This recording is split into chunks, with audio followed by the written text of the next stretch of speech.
nouveau Isekai. Ça faisait longtemps, non? Et quoi de mieux qu'un bon Isekai pour le retour? Let's go!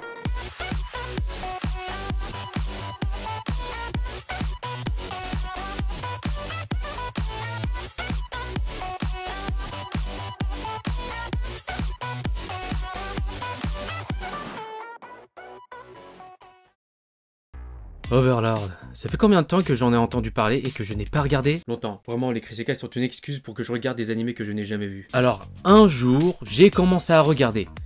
Pour finalement regarder que le premier épisode.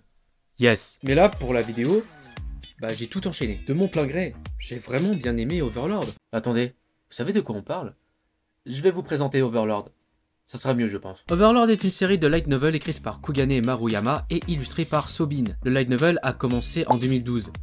J'avais 7 ans. On est sur une œuvre dark fantasy comme Doraemon. Bon, en gros, l'histoire débute dans Yggdrasil, un jeu qui est sur le point de fermer ses serveurs. Alors quand j'ai dit Doraemon, c'était une blague. Le protagoniste principal, Momonga, reste jusqu'à la fermeture du jeu et se retrouve bloqué dedans. Sous sa nouvelle identité du nom d'Heinz Oalgone, le nom de sa guilde, notre protagoniste part à la recherche d'autres joueurs aussi bloqués dans ce monde. Donc lui, il est bloqué. Alors, comme d'habitude, on va uniquement parler de l'animé. Je préfère prévenir. Mec, je viens de voir ta vidéo sur Overlord. Pue la merde ta critique. T'as lu le light novel ou pas? Bah non.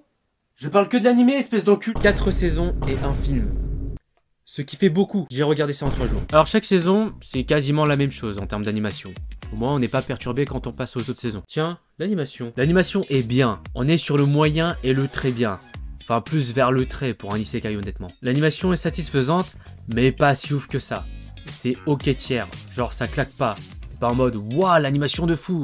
Bon, vous avez capté. Graphiquement, c'est agréable, mais ne fait pas trop ressortir le côté dark fantasy. Ça reste tout de même agréable à regarder. Il y a de la 3D et comme d'hab, c'est nul à chier. L'opening et l'ending de la première saison sont goated, mais les autres saisons, c'est bof. D'ailleurs, le premier ending me fait beaucoup penser à l'ending de Saga of Tanya the Evil. La mise en scène ne m'a pas tant marqué, ce qui veut dire que les animateurs ont fait un bon boulot. C'est surtout l'histoire qui m'a le plus captivé, car le genre dark fantasy a bien sa place. Et il y a aussi des discussions diplomatiques, du coup j'adore.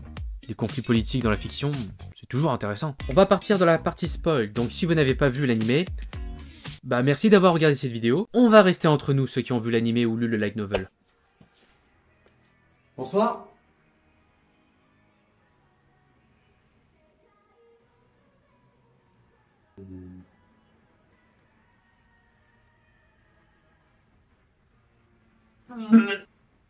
Fred, il y a un mec moche devant moi. Oh. Vous faites quoi là? Je vois rien. Est-ce que vous avez vu Overlord? Non. Ça dégage. Quoi? Allez, ça dégage. Vas-y, petite merde va. L'histoire d'Overlord me rappelle un peu celle de Yojo Senki, Saga of Tanya the Evil si vous préférez. Au premier abord, on pourrait penser que Heinz serait quelqu'un de gentil, plus clément, mais non, il est comme Tanya. Égoïste, mais pas dans le même sens qu'elle. Tanya est une pure égoïste qui ne pense qu'à elle, alors que Heinz ne pense qu'au bonheur de ses subordonnés. Un égoïsme collectif au détriment du reste du monde, et pas unicentré sur sa personne. On pourrait se dire, d'accord, on s'en fout un peu vu qu'on a son point de vue et qu'on s'en fout de l'extérieur. C'est pour cette raison que l'auteur s'est dit, tiens, on va faire réfléchir nos spectateurs. Overlord ne se focalise pas seulement sur Heinz, mais sur d'autres personnages et groupes de personnages hors de son entourage. Vous avez la rime? Et là, ce n'est pas l'histoire dont on va lancer des fleurs, mais la façon de raconter l'histoire. Overlord utilise ce que j'appelle la technique Akamega Kill, une technique de connard qui te fait avoir pitié. L'œuvre nous fait suivre plusieurs points de vue, mais des points de vue opposés, les points de vue des ennemis d'Heinz. Là où d'habitude tu ne suis que le point de vue du personnage principal et que tu es plus en accord avec lui, suivre différentes histoires permet de nous attacher à d'autres personnages. Le problème, c'est qu'ils ne sont pas forcément amis ou alliés. Et donc, lorsqu'ils se confrontent, nos spectateurs, on ne veut pas qu'ils s'entretuent. Il y a même certains personnages qui se côtoient, c'est ça qu'on veut voir, oui, mais qui vont sûrement devoir se confronter dans le futur, ce qui brise le cœur. Du coup avec ça, durant le visionnage, on se demande ce que Heinz fait est juste. Nous montrer plusieurs visions, idéologies, philosophies, nous questionne sur ce qui est juste. C'est quoi la justice? Les actions des personnages sont justifiées, mais sont-elles justes? J'ai dit qu'Heinz agissait égoïstement, mais les autres aussi. Chacun agit avec sa propre philosophie sans forcément penser aux autres ou même les comprendre. Est-ce que se comprendre mutuellement en résulte la paix? Non. Lors de la conversation entre Heinz et Zanak, Valeon, Igana, Ryle, Vyself, putain de nom à rallonge de con, ils se comprennent mutuellement, mais satisfaire les deux camps est impossible. Ils n'ont pas réussi à trouver un terrain d'entente, et donc la guerre éclate. Ce qui veut dire que la guerre est inévitable et que la paix est une pure utopie. Yes. Très optimiste tout ça. Au moins, eux, ils ont cherché à se comprendre, contrairement à notre situation géopolitique. Du coup, avec cette façon de raconter l'histoire, j'ai décidé d'être seulement spectateur et de m'attacher à personne. À part le god Sébastien. Je ne vous dis pas le nombre de fois où j'étais... Je dis ça, mais le problème, c'est que je m'attache trop aux personnages, putain. Le pire, c'est que je ne suis pas forcément d'accord derrière leurs agissements, mais je reste tout de même attaché à eux. Et peu importe quel point de vue. À part Rainer, Teyer, Chardelon, Ryle, Weisself, cette folle. Faudrait arrêter avec les noms de nobles à la longueur de la 6. Tiens, les persos. Alors, je ne vais pas parler de tous les personnages au vu du nombre infini, putain. Il y en a vraiment beaucoup, putain de merde. On va dire qu'ils sont tous intéressants. Les gardiens de Nazarick ont une évolution intéressante. Ils sont de base des personnages non jouables créés par des joueurs qui deviennent plus vivants, qui agissent de leur plein gré, qui vivent aussi de leur côté sans être sous les ordres d'Heinz. On voit au fur et à mesure de l'animé qu'ils se détachent petit à petit du statut de PNJ. Et ça, c'est cool de le remarquer. Il y a pas mal de femmes, mais il y a pas mal d'hommes, donc c'est ok, c'est équilibré. Et les femmes ne sont pas des pots de colle qui ne servent qu'à être des objets pour exciter notre libido. Yes! Je ne vise aucun isekai particulier, vu que c'est assez global, et j'aime bien Shaltir. Ouais, j'aime bien le style vestimentaire Lolita. Attention, alerte pédo. Ce créateur de contenu commence à devenir un vrai youtubeur. Éloignez vos enfants. La France ne vous permet pas de les envoyer en prison. Faites attention. Maintenant que les autres personnages sont faits, je voudrais qu'on parle plus de Heinz, notre personnage principal. Parce que j'ai quelques trucs à dire sur lui. Déjà, c'est un personnage cheaté, mais il n'est pas chiant. Et pas si cheaté que ça, donc...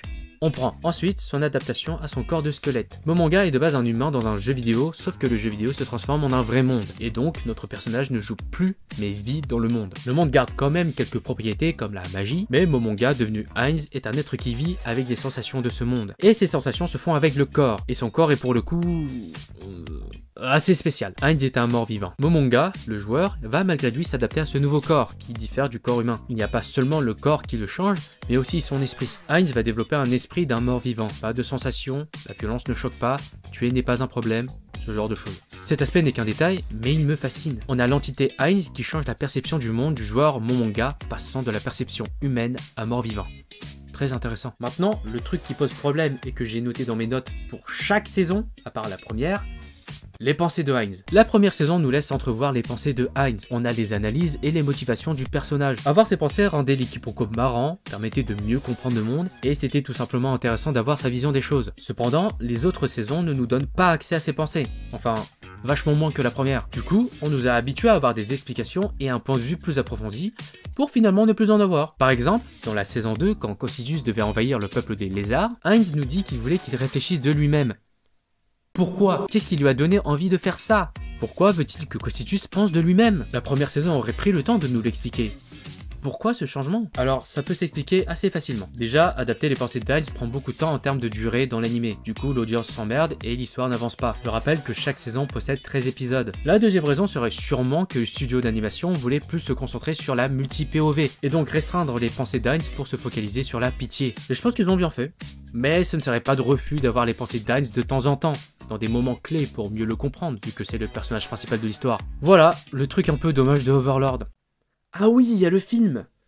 Attendez, il y a un autre truc qui est dommage avec Overlord, c'est le film. Le film Overlord de Sacred Kingdom est la suite directe de la saison 4. Et je suis désolé, mais le film n'est pas un film. C'est un épisode de 2 heures. Je ne vois aucune différence entre la série et le film. C'est exactement la même animation. Et même parfois, on ne nous montre pas certains combats. Quand on me dit film d'animation, je m'attends à une meilleure animation plus poussée et une réalisation cinématographique. Pas la même chose que la série en plus long. J'étais très déçu. Cependant, l'histoire est toujours captivante. Mais faire la suite en un film avec les mêmes codes que la série, non, c'était pas nécessaire. Bon, tout ça pour vous dire que j'aime bien Overlord. Voilà. Merci d'avoir regardé cette vidéo. N'hésitez pas à vous abonner, liker, partager la vidéo. À la semaine prochaine pour une nouvelle vidéo sur la chaîne. C'était Macrage. Ciao.